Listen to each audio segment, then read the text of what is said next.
اعوذ باللہ من الشیطان الرجیم بسم اللہ الرحمن الرحیم۔ شروع اللہ کے نام سے جو بڑا مہربان نہایت رحم والا ہے۔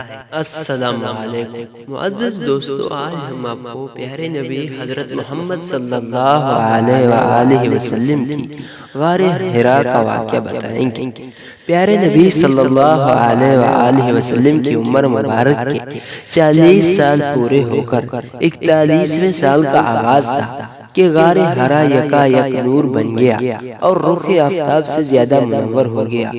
اجسام نورانیہ کا نزول ہوا اور فضائل و برکات کے ان خزانوں کو عالم کا آشکارا کر دیا گیا کہ جبرائیل امین علیہ السلام نورانی لباس میں نمودار ہوئے اور آپ صلی اللہ علیہ وسلم کو وہ سب کچھ سنایا جو آج تک کسی سننے والے نے نہ سنا تھا، اور وہ کچھ پڑھایا جو بجز اس شاگرد ازل کے اور کسی پڑھنے والے کو نصیب نہ ہوا تھا۔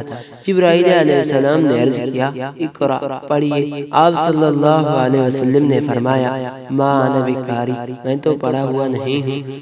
جبرائیل امین علیہ السلام نے اپنے سینہ مبارک سے لگا کر زور سے دبایا، پھر عرض کیا، اقرا۔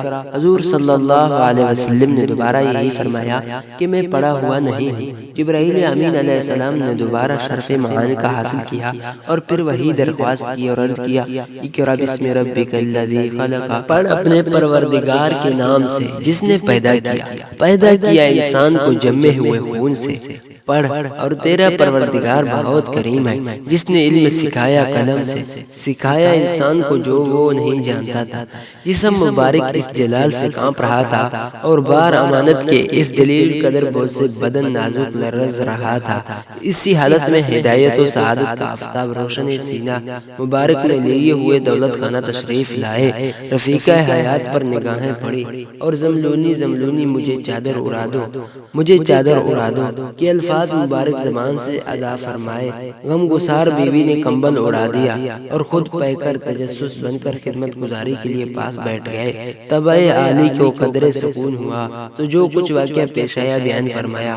دوران گفتگو میں پھر وہی کیفیت کود کر آئی۔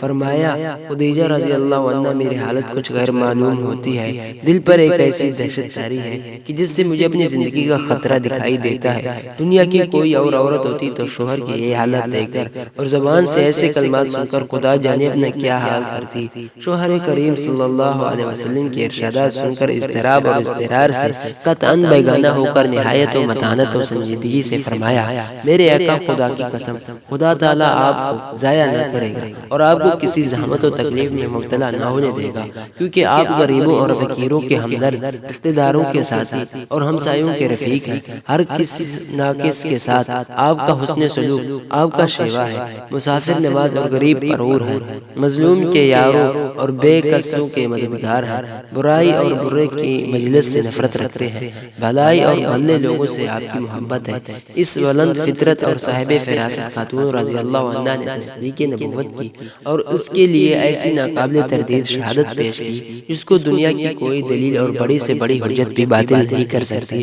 ایک ایسے سادہ الفاظ میں اس حقیقت مسلمہ کے اٹل اصول بیان کر دیے، یعنی خلق اللہ کی خدمت کرنے والا ہی خالق کو محبوب و منظور ہے۔ مخلوق کے خدا کی محبت اور عیال اللہ کی خدمت یہ خدائی دین اور مذہب حق کی روح ہے۔ اپنی آسائشوں کو فنا کر کے خدا کے بندوں کو آرام پہنچانے والے سے زیادہ خدا کا پیار کون ہوگا؟ پھر وہ ایسے پیارے کو ضائع کیوں کرنے لگے گا؟ اللہ اللہ اسی مومنہ رضی اللہ عنہ کی ان دو جملوں نے اسلام کی تمام بنیادی تعلیمات اور پیغمبر اسلام علیہ السلام کے تمام مواعظ و برکات کے اساسی اصول بیان فرما دیے۔ خدائے قدوس کی پسندیدگی اور رضامندی کی سند خود غرض اور نفس پرست کو نصیب نہیں ہوتی، بلکہ خدا اپنے محبوبیت اور رضامندی کا اعزاز اس کو عطا فرماتا ہے جس کے دل میں قوم کا درد ہو، قوم کے لیے اثار و قربانی کا جذبہ پاک دل کے ریشہ ریشہ میں سمایا ہوا ہو، وہ تمام انسانوں کو ایک برادری سمجھتا ہو اور خدا کی ساری مخلوق کو ایک خاندان کے مختلف افراد سمجھ کر سب سے ہمدردانہ سلوک کرتا کرتا ہو، ایسا شخص خدا کو محبوب ہے۔ خدا اس کو ضائع اور برباد نہیں کرتا، بلکہ ایسے ہمدرد انسان کے برباد کرنے والے ہی برباد ہوتے ہیں۔ ترجمہ: یقیناً آپ کا مخالف بے نام و نشان ہو جائے گا، اور اے اسلام تیری صداقت کے قربان۔ اب نبی و آخری زمان صلی اللہ علیہ وسلم کی تصدیق نبوت کی سعادت سب سے پہلے ایک عورت کو عطا فرمائے گی، تاکہ وہ دنیائے کفر و ضلالت جو عورت کو حیوانات بلکہ جمادات سے بھی بہتر سمجھتی تھی، سمجھ لے کہ خدا قدوس کے نزدیک عورت کم مرتبہ اور ذلیل نہیں، اور دنیا اسلام کے ہر فرد بشر کا دل عورت کی نفرت و حقارت سے یکسر خالی ہو کر اس کی محبت و عزت سے بھرپور ہو جائے۔ الغر سیدۃ النساء حضرت خدیجہ رضی اللہ عنہا نے نہایت فراست امیز الفاظ میں اپنے شوہر کریم صلی اللہ علیہ وسلم کو تسلی دی اور عرض کیا کہ یہ اہم واقعہ ہے، کسی نعمت عظمیٰ اور فوز کبیر کا پیش خیمہ ہے۔ چلے بھائی ورقہ سے یہ ماجرا بیان کریں۔ ورقہ بن نوفل حضرت خدیجہ رضی اللہ تعالیٰ عنہ کے چچا زاد بھائی تھے۔ عربی اور عبرانی زبان کے مسلم عالم، کفر و شرک اور بت پرستی سے طبعاً متنفر تھے، دین حق کے متلاشی تھے۔ ضعیفی اور پیرانہ سالی نے بینائی سے محروم کر دیا تھا۔ حضرت ورقہ نے غار حرا کا سارا واقعہ سنا تو خوشی سے اچھل پڑے، شگفتہ چہرے سے مبارکباد دی کہ پھول جھڑنے لگے، اور کہا کہ یہ تو وہی ناموس ہے جو حضرت موسیٰ علیہ السلام پر نازل ہوا تھا۔ کاش کہ میں اس وقت زندہ ہو رہوں جب تیری قوم تجھے مکہ سے نکالے گی۔ حضور اکرم صلی اللہ علیہ وآلہ وسلم نے حیرت سے پوچھا، کیا میرے برادران وطن مجھے جلا وطن کر دیں گے؟ حضرت ورقہ نے نہایت متانت سے کہا کہ یہ کوئی انوکھی بات نہیں، دنیا ہمیشہ اچھے لوگوں سے برائی کرتی چلی آئی ہے، جس کو منصب اصلاح، تبلیغ اور نبوت اور رسالت عطا فرمایا گیا، قوم نے اس کے ساتھ ہمیشہ ایسا ہی سلوک کیا اور اس کی اصلاح کا جواب تہذیب سے دیا۔ اس کی شفقت و ہمدردی اور محبتوں کے مقابلہ میں ہمیشہ بغض و عناد اور دعوت و مخالفت کی دیواریں کھڑی کی۔ اگر موت نے مجھے پر فرصت رحمت دی، ان پر حضور نبی اکرم صلی اللہ علیہ وسلم نے مگر افسوس میں ملبوس خواب میں دیکھا، فرمایا ان کا جلد ہی انتقال ہو گیا، کا جسم بے لباس ہوتا ہے۔